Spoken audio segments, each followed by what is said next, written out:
Good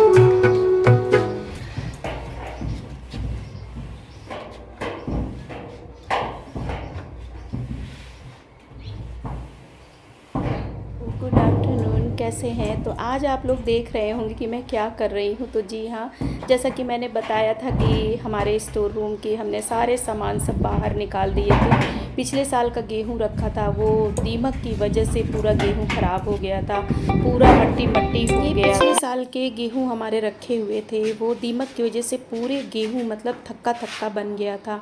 तो मैंने सारे उस टंकी को बाहर निकाला, फिर अच्छे अच्छे गेहूँ को निकाल के धो डाला, और जो कुछ वैसे थे मैंने बर्तन वाली को दे दिया। तो आज बस वही स्टोर रूम में मेरे हस्बैंड ने जो है संडे को पुट्टी वगैरह से सारा जहाँ भी छेद था दीमक से भरवा दिए थे। तो आज मैं बस, आज अगती है अक्षय तृतीया, तो मैंने सोचा चलो आज मैं स्टोर रूम में सारे गल्ले को भर के रख देती हूँ। तो आज मैं सुबह से खाना पीना बनाने के बाद स्टोर रूम में देखिए जुट गई। यहाँ पे मैंने सारी टंकी सेट करके रखी, और यहाँ पर जो है एक चना के लिए रखा, और यही मैं लोहे का रैक लाई थी, इसको मैं घसीट के ला रही थी। तो यहाँ पर ये देखिए मेरे अंगूठा पूरा चीर ले गया, बच गया, नहीं मेरा आज अंगूठा कट जाता। मैं मतलब डर गई एकदम से, और खून बहुत ज़्यादा निकला। उसके बाद मैंने खूब कस के कपड़े से दबा के रखा, तब जाके मेरे अंगूठे का खून बंद हुआ। बल्कि मैं सोच रही थी कि टिटनेस का इंजेक्शन लगवा लूँ, मैंने कहा नहीं हमें नहीं लगवाना, चलो सब ठीक हो जाएगा। फिर मैंने नाखून पालिश लगा ली, डिटॉल वगैरह नहीं था, फिर मैं जल्दीबाजी में नाखून पालिश लगा ली हूँ। और मेन उठा ही होता है, उसमें सारा काम होता, तो आज भगवान ने बचा लिया। मतलब मैं लोहे के रैक को जैसे ही घसीट रही थी, वो पूरा अंगूठा लेके चीर गया। वो जहाँ था चोक था, मुझे नहीं पता था। फिर बाद में मुझे डर लग रहा था कि मैं कैसे घसीटूँ, फिर मैंने कपड़े से उस रैक को घसीट के स्टोर रूम में लाए। तो यहाँ पर मैंने सारी टंकियाँ सेट कर दी और रैक भी लगा दिया। तो आज तो बहुत ज़्यादा थकने वाला काम होने वाला है। और बच्चे रहते थे तो वो क्या है ना, भर भर के देते रहते थे, मैं भर के रख देती थी। पर आज मैं बस वही थोड़ा थोड़ा करके भर रही थी इसमें, और थकान हो जाती, क्योंकि एक लोग भर के दें और एक लोग डालें तो थोड़ा जल्दी हो जाता है। तो मेरे हस्बैंड आए थे, फिर ये खाना वाना खाए, ये भी थके रहते हैं, तो फिर मैंने इनसे नहीं कहा, और वो फिर सो गए जो है। फिर मैं अपना थोड़ा थोड़ा करके भर डाली। तो यहाँ पे मैंने इस टंकी में चना भर दिया, और ये टंकी मैं ख़रीद के लाई थी, 1.5 कुंटल की ये टंकी है, इसमें मैंने चना भर दिया है। और अभी कुछ सामान वैसे पड़े हैं, और ये मैं लेके आई हूँ गेहूँ में रखने वाली दवाई। तो जिनको गेहूँ में रखना हो, ये आयुर्वेदिक दवाई है, पारद टिकरी नाम है इसका, तो आप ज़रूर रखिएगा। कहते हैं पाई वगैरह नहीं लगती, और ये दवा मेरे पापा की बताई हुई है, क्योंकि मेरे यहाँ जब मायके में गल्ला रखा जाता था तो मेरे पापा यही दवा लाते थे और गेहूँ के बीच में रखते थे, तो गेहूँ में पाई वगैरह नहीं लगती थी। तो 2 साल से मैं कुछ भी नहीं रखती थी, शायद हो सकता है गेहूँ इसी की वजह से कीड़े और लग गए हों। तो इस बार फिर मैं अपने भाई से पूछी, तो उन्होंने बताया, पापा की दवाई बताई हुई, तो मैं ये 2 डिब्बी ख़रीद के लाई हूँ। तो इसके रखने का तरीका ये है, जो बहनें मेरी रखना चाहती हैं, तो इसके रखने का तरीका है कि सबसे पहले इसमें जो टिकिया टाइप की होती है दवा, तो आप 6 7 8 ठो नीचे डाल दीजिए। उसके बाद फिर गेहूँ बोरी आप रख दीजिए, बोरी के ऊपर बोरी नीचे रख करके फिर ऊपर फिर दवा डाल दीजिए। फिर एक बोरी गेहूँ डालिए, तो फिर दवा 3 या 4 को डाल दीजिए। फिर एक बोरी गेहूँ डालिए, तो मतलब एक बार गेहूँ पूरा एक बोरी डाल दिया, तो फिर 3 4 टिक्की डाल दीजिए, फिर गेहूँ डाल दीजिए, फिर 3 4 टिक्की। इस तरीके से आप परत बाई परत आप इस तरीके से गेहूँ दवा रखेंगे तो कीड़े नहीं लगते हैं। तो इस बार मैं दवा रख रही हूँ, और ये आयुर्वेदिक दवा है, कोई नुकसान नहीं है इसका। तो ये मैं बगैर धुला वाला गेहूँ में खोल करके टिकिया रख रही हूँ। और जिसको धुल करके गेहूँ रखना है, तो वो उसको कपड़े में बांध करके आप वो टिकिया रखिएगा बीच में, और रखा इसी तरीके से जाएगा जैसे मैंने इसमें ऐसे रखा, एक परत दवाई फिर गेहूँ, फिर एक परत दवाई, फिर एक परत गेहूँ, इस तरीके से आप रखिएगा। तो यहाँ पर बस आज मेरा यही गला रखने का ये काम हो रहा है। और आज बहुत थक गई हूँ मैं सच में, क्योंकि पूरा ईंटा लगा के टंकी रखना, फिर थोड़े थोड़े पहले चना भरा और फिर मैं गेहूँ भर रही हूँ। तो 1.5 कुंटल तक का ही गेहूँ मेरे हस्बैंड बचा के रखे हैं, बाकी जो खेत में हुआ था उन्होंने बेच दिया, क्योंकि अब इतनी खपत भी नहीं होती और ज़्यादा गला रखने से फिर गेहूँ ख़राब होता है, तो फिर मेहनत भी फिर घर के लोग जो औरतें होती हैं उन्हीं को करना पड़ता है। और सच में मैं इस तरह के काम करके ना तो मुझे थकान हो जाती है सच में, क्योंकि 2 लोग रहें थोड़ा सा, तो बच्चे रहते थे थोड़ा हेल्प करा देते थे, अब मैं किससे लूँ हेल्प। और बर्तन वाली भी है ना, तो वो सब बहुत लालची होती है, उन्हें काम करने के लिए से ज़्यादा उन्हें चलो दो, ये दो वो दो, मतलब तो इससे अच्छा है भैया थोड़ा थोड़ा करके कर लो। 1-2 दिन का थकान हो जाती है सो अलग है, लेकिन आपका काम अच्छे से हो जाता है घर का। तो पहले मैं यहाँ पे भगोने से भर रही थी, मैंने कहा पे ये तो बहुत टाइम लगने वाला है, तो फिर मैंने क्या किया, पूरा गेहूँ उड़ेल दिया था और थोड़ा थोड़ा करके बोरी में भर के ला करके तब मैं ये टंकी में डाल रही थी। तो बस अब आज अक्ति भी है इधर, लोग सर्विस भी पिलाते हैं क्योंकि दिन और मैंने कहा कि जैसे खेत में गेहूँ पड़े रहते गन्ना तो घर में आ जाता है, जो घर में है तो उसको सुव्यवस्थित करके आज भंडार घर में थोड़ा बहुत भर दिया जाता है, मतलब ये है कि खाली नहीं रहना चाहिए आज के दिन। तो बस वही हमने कहा चलो, और हर साल अक्ति के समय मेरा सारा मतलब ये सब सेट हो जाता था, इस बार है ऐसे ही पड़ा रह गया, क्योंकि स्टोर रूम में वो दीमक की वजह से जगह जगह छेद कर दी थी, पुट्टी सब झड़ गई थी, तो उसी के वेट में मेरे हस्बैंड का संडे को छुट्टी रहेगी तो मैं ये सारा काम करा दूँगा। तो फिर 3-4 दिन ये सूखा है, उसके बाद ही मैं ये सब भर रही हूँ। तो जिनको भी गेहूँ में रखना हो दवा, तो ये दवा का नाम आप ज़रूर याद कर लीजिए, भारत टिकरी। ये आयुर्वेदिक दवा है, तो आप बगैर धुले गेहूँ में टिक्की सहित रख सकते हैं, और धुले गेहूँ में आप कपड़े बांध करके पहले दवा, फिर एक बोरी गेहूँ, फिर दवा, फिर एक बोरी गेहूँ, इस तरह परत बाई परत आप रखेंगे तो पाई वगैरह कीड़े वगैरह नहीं लगते हैं। तो बस मैंने इस बार दवा रखी है, अब यही है कि ईश्वर करे इस बार कीड़े वगैरह ना लगें तो ज़्यादा अच्छा है जो है। और कीड़े ना लगते, इतने साल से थे कीड़े, मतलब इस तरह गेहूँ नहीं ख़राब होता था, लेकिन ये दीमक की वजह से छेद से एक भी अगर दीमक आ जाती है ना, जानते न जाने कितने हो जाते हैं। फिर ये माटी ले के नीचे से ला के ठंडे सांसों से अंदर घुस गई और पूरा गेहूँ खराब कर दी थी। तो इस बार जो पुट्टी करने आया था, मैंने पेंट से जहाँ जहाँ उसने बताया कि मैं पेंट से चक्की के अंदर उसमें डाल दिया जहाँ छेद थी कि वो भर जाए, और साइड से जहाँ जोड़ था वहाँ भी उसने पेंट कर दिया। वो कह तो रहा था कि इस बार आपका ये इस तरह गेहूँ नहीं ख़राब होगा, आप देखते हैं, इस बार मैंने दवा भी रख दिया है। तो चलिए यहाँ पर मैं, अब हमारा गेहूँ भरने ही वाला है, तो यहाँ पे मैं डंडे से सबको बराबर कर रही थी, मैंने कहा कि कहीं मतलब खाली ना रह जाए, बराबर गेहूँ उसमें रख जाए।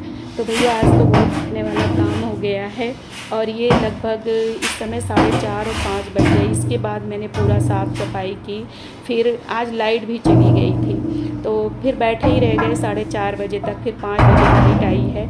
और फिर हमारे यहाँ शाम के समय पूजा होती है, शरबत बनाए जाते हैं, पिलाए जाते हैं, इस जगह पे यहाँ यही होता है। तो यहाँ पे मैं 5 बजे लाइट आई, नहा धो करके फिर यहाँ पर ये देखिए 2 गगरी छोटी छोटी लाई गई है, तो इनको शंकर और पार्वती का स्वरूप माना जाता है सभी। तो आज है अक्षय तृतीया, और इधर हमारे चित्रकूट करवी तरफ जो है, और इनको शंकर जी पार्वती का स्वरूप मान के पहले इनको में जल भरा जाता है, थोड़ा सा चीनी मीठा डाल दिया जाता है। आप चाहें तो इसी का शरबत भी बना लें, और थोड़ा सा मीठा डाल दिया जाता है, और उसके बाद फूल आप अर्पित कर सकते हैं इन्हें, और स्वास्तिक बना करके हल्दी से और सिंदूर से पार्वती माँ के, और उसके बाद इनको मत्थे लगा करके फिर आज के दिन हमारे यहाँ शरबत बनाया जाता है, और शरबत घर में सबको पिलाया जाता है। तो आज मैं सुबह से, और जैसे गल्ला किसी के खेत में रखे हैं तो घर में आते हैं, और गल्ला वगैरह जैसे आप घर में आ गया है तो कुछ भंडार में भर के रखते हैं, शुभ माना जाता है। तो आज हम भी सुबह से इसी काम में लगे थे, बहुत ज़्यादा थक गए, बहुत ज़्यादा बता नहीं सकते हैं। तो बस अभी जस्ट अभी मैं नहाई हूँ बाल धो के, क्योंकि बिल्कुल गंदे हो रखे थे, बस नहा के और बस अभी अपने भोले बाबा की पूजा किए हैं, वहाँ दिया हमने लगाया, और यहाँ पे मैंने पूजा किया, इसमें पानी भर दी हूँ मैं, चीनी डाल दी हूँ। अभी चलते हैं थोड़ा सा शरबत बनाते हैं, क्योंकि मीठा पिलाया जाता है। तो हमारे यहाँ ये अक्ति में होता है और आज अक्षय तृतीया है।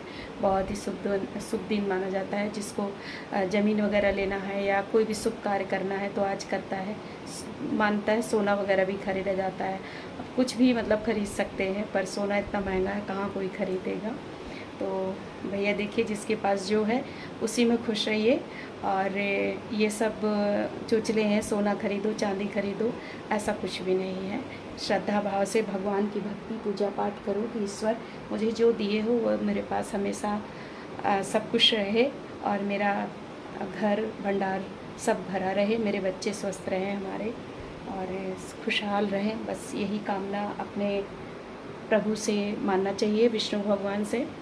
तो चलिए ठीक है, रखते हैं। पहले मैं शरबत बनाती हूँ और सास ससुर को देती हूँ। आइए आप भी, हम आपको भी शरबत पिलाते हैं। और आज बहुत थक गए हैं, मैं बस अभी शरबत बना के पिला के फिर आराम करूँगी। आप लोग चेहरे से देख रहे हो, मेरे चेहरे में बहुत ज़्यादा थकान महसूस हो रही है। चलिए ठीक है, नेक्स्ट में फिर मिलते हैं। तो बस यहाँ पर ये देखिए मैं शरबत बना रही हूँ, तो आ जाइए आप भी हमारे यहाँ आज के दिन शरबत पी लीजिए। तो यहाँ पर मैं बना रही हूँ नींबू का और चीनी का। मेरा मन तो था कि मैं फ्रूटी लाऊं पिला दूँ, पर नहीं, कहते नहीं, शुभ यही माना जाता है चीनी और नींबू का शरबत। तो मैंने कहा चलो ठीक है। तो यहाँ पर मैंने चीनी डाली और ठंडा पानी और ये 3 मैंने नींबू लिया है। और वैसे भी कहते हैं ना, ये वाला शरबत ना बहुत ही फ़ायदेमंद होता है, पेट के लिए ठंड भी होता है। तो यहाँ पर मैं 3 गिलास का बना रही हूँ। तो आ जाइए यहाँ पे, ये देखिए मेरी शिकंजी नींबू की और चीनी की बन के रेडी है। आइए आप भी। और मैंने नींबू भी लगा दिया कि जिसको ऊपर से निचोड़ना हो तो लगा निचोड़ ले। तो चलते हैं बाहर, अपने सास ससुर को दे के आते हैं। आइए आपको दिखाते हैं। ले आओ शरबत पी ले आओ। काली मिर्च नहीं डाला? काली मिर्च डाल दें इसमें? काली मिर्च डाली जाती तो बाटी। अरे नहीं, आज मीठा पिया जाता है, काली मिर्च नहीं किया। नींबू डाला है ना। पी जाओ पी जाओ, आप भी ले लीजिए। गगरा के पानी नहीं पिया बस। गगरे का है लेके डाली हूँ, आप भी पी लीजिए। हम इनको और ले आऊँ।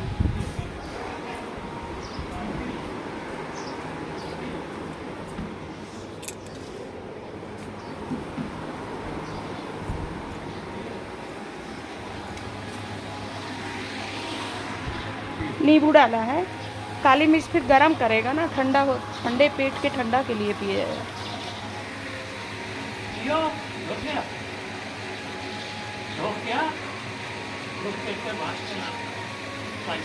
पी ले, ठंडा ठंडा है। तो देखा आप लोगों ने, हमने दे दिया शरबत। तो यहाँ पर हम पहला शरबत पी रहे हैं अपने बेटे के नाम से।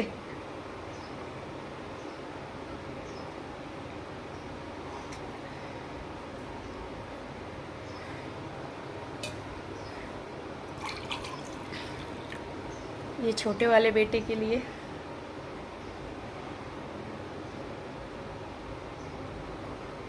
और इसमें माँ के लिए भी है और डैडी के लिए भी है। अभी चारों लोगों के लिए हो गया।